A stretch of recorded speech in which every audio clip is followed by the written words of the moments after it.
Bonjour, Nathalie Sayuk pour le podcast Comme mes projets, c'est l'épisode 30. Le podcast pour vous aider à mieux communiquer sur les projets qui vous tiennent à cœur. Alors, cet épisode est particulier, c'est l'épisode 30 et il correspond à la première partie d'un propos. Puisque je viens vous parler de bonheur au travail, il fallait bien 2 épisodes pour faire le tour du sujet. Donc cette première partie va vous parler du bonheur au travail et la deuxième partie sera plus consacrée à la communication et le rôle de la communication dans ce bonheur au travail. Mais avant cela, il faudrait savoir de quoi on parle. Il s'avère que dans beaucoup de lectures sur le management, on voit des notions telles que la bienveillance, le bien-être au travail, la responsabilité des uns et des autres dans la qualité du cadre de vie, l'impact des décors, la possibilité de développer des expériences un peu différentes. C'est Google qui a commencé avec des salles de jeu et puis la grande mode des espaces partagés, de coworking a développé une conscience nouvelle à l'environnement, au fait de se sentir comme chez soi.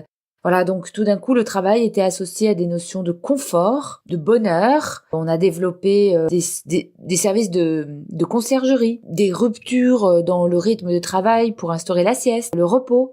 On a créé des salles de jeu, on a rapproché les crèches des lieux de travail. On a développé une forme d'espace de discussion informelle pour faciliter la créativité. Donc tout d'un coup, à travers l'aménagement physique, on s'est demandé comment il était possible de rendre un salarié heureux presque autant que s'il était chez lui. On a parlé aussi de télétravail et on a parlé de la fonction d'Happiness Chief Officer qui est là pour faire en sorte que les gens se sentent bien.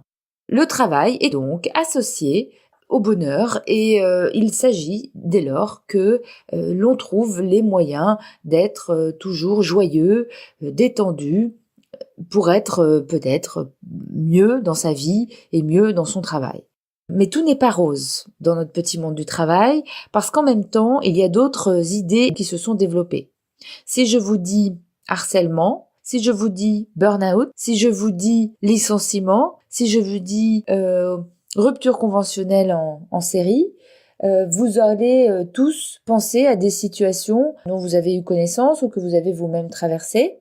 La réputation, le regard des autres, la peur de ne pas pouvoir s'adapter aux évolutions du travail, qui va, semble-t-il, peut-être plus vite qu'avant.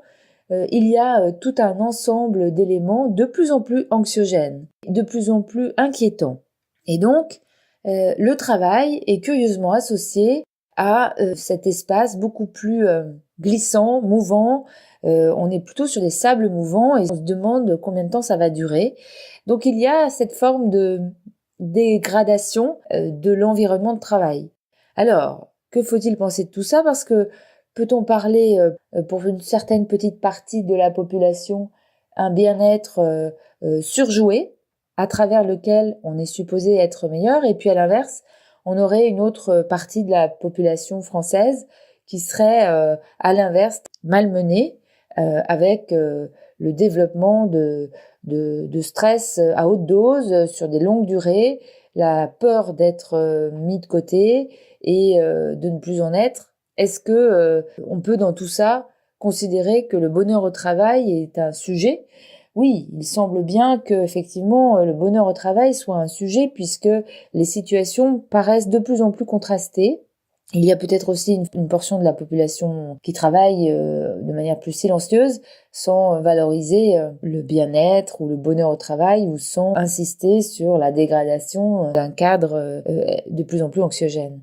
Alors, l'entreprise est-elle responsable du bonheur? Moi, j'aurais tendance à dire non. Je pense que c'est terriblement angoissant de considérer que c'est à l'entreprise d'être responsable de notre bonheur. Et jusque-là, une entreprise n'est pas une machine à bonheur. L'entreprise est une machine à créer de la richesse, à créer des plus-values, de la valeur dans notre monde. Et moyennant la rémunération, les personnes viennent y contribuer. Donc je pense que chaque personne reste, et c'est quand même plutôt rassurant, responsable de son bonheur. Sur cet aspect-là, je pense qu'il serait même dangereux d'imaginer les choses différemment, sinon on rentre dans une autre dimension qui ne m'intéresse pas beaucoup, la toute-puissance en charge du bonheur de tout le monde. Si vous savez, c'est le début des cauchemars. On partirait sur des champs totalitaires, ça serait quand même un petit peu dangereux. Donc non, l'entreprise n'est pas responsable du bonheur. Par contre, elle est responsable de créer et de constituer un environnement qui soit favorable au bien-être. Alors, pourquoi est-elle responsable de ces éléments ? C'est un peu le parallèle que je fais pour les territoires par rapport aux entreprises. Un territoire est-elle responsable de la création d'emplois ? Non, pas directement. Elle est responsable de créer et d'organiser les conditions favorables à l'accueil d'entreprises qui, elles, créeront de la valeur et des emplois. Donc l'entreprise est responsable des conditions qui permettront aux gens d'être bien dans leur travail. Et les conditions, ce sont des choses factuelles, ce sont des choses objectives, ce sont des éléments, des process, des façons de fonctionner, mais elle n'est pas responsable de cette part, ma foi finalement très intime que chacun peut avoir, de définir quel est son bonheur.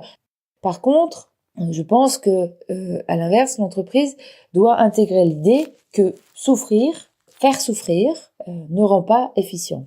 Je répète, souffrir ou faire souffrir ne rend pas efficient. Un système n'est pas plus efficace lorsque les gens sont malheureux à l'intérieur, sont craintifs. Donc, faire souffrir une personne ne va pas lui permettre de progresser. Ça n'est pas en traitant des personnes comme des galériens qu'on va améliorer leur performance. Et à l'inverse, si vous voulez faire progresser des gens, je pense que c'est bien de les encourager de différentes manières. Encourager permet de progresser. Donc, la dimension managériale de l'accompagnement, elle se situe plus dans l'aide à la formation, dans le feedback, dans tout ce qui va constituer la dynamique de management. Ça permettra d'aller vers une amélioration, une optimisation et peut-être des progrès qui seront effectivement bénéfiques à l'entreprise. C'est le positif qui suscite plus d'engagement, le négatif, la sanction, ne suscite pas l'engagement. En fait, la souffrance ou la sanction, ça va sur une très courte période quand elle est comprise, justifiée, mais quand elle est organisée en système de long terme, elle est absolument inefficace. Donc, on est plus efficient et on fait plus de progrès si l'on est encouragé. Et puis, il y a une autre chose, pour faire quelque chose, tout être humain a besoin d'une motivation. Et cette motivation, bien sûr, ça va être le salaire, ça on a compris, la sécurité de l'emploi, la perspective de pouvoir faire des projets dans sa vie parce qu'on a un salaire, mais ça va être aussi une autre forme de motivation. Et c'est en cela que la communication interne va être un élément fort de motivation. À travers la communication interne, vous allez permettre à vos équipes d'être plus motivées. Ça n'est pas une baguette magique. C'est pas parce que vous avez mis 3 mots sur une feuille qui accompagne le bulletin que ça va aller mieux. Ça n'est pas une pommade qu'on pose comme ça pour atteindre un objectif très basique. Par contre, la communication, elle va permettre une meilleure compréhension. Donc, c'est quand même le point de départ. Pour avancer, il nous faut des objectifs. Et c'est intéressant d'avoir pour cela la bonne connaissance de ces objectifs. C'est la première partie de la motivation. Et la deuxième, qui est plus large, plus subtile aussi, mais aussi extrêmement bénéfique pour l'entreprise, c'est que cela va permettre aux salariés d'avoir sa place, toute sa place. Je vais vous faire une image que j'ai apprise il y a pas longtemps. Quand on parle de mushroom management, c'est qu'on leur donne de la merde et qu'on les laisse au noir. Vous voyez, c'est le fait de les mépriser, de ne même pas les écouter, de ne rien leur donner que des choses dégradées, de ne pas les prendre en compte. Eh bien, on imagine assez facilement le résultat sur une équipe. Il va y avoir une dégradation du climat, il va forcément y avoir un désintérêt des actions.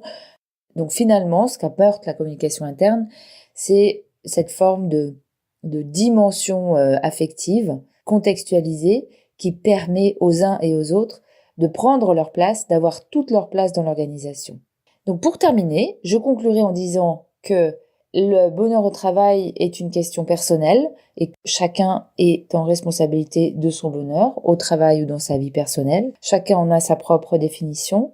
et chacun pourra veiller à développer son bonheur sous une forme ou sous une autre, y compris au travail, bien sûr. En revanche, l'organisme, l'entreprise, est, elle, responsable de donner l'environnement, de construire un environnement qui favorise ce bonheur à travers des éléments factuels, à travers une communication interne qui permettent de développer une forme de motivation qui participe elle-même à la dynamique positive. Voilà, c'est terminé pour cette première partie. Je vous retrouve rapidement pour la deuxième partie de ce bonheur au travail et du lien avec la communication interne.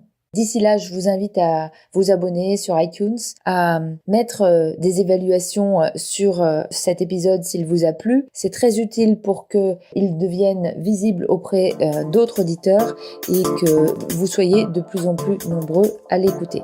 Merci, à bientôt.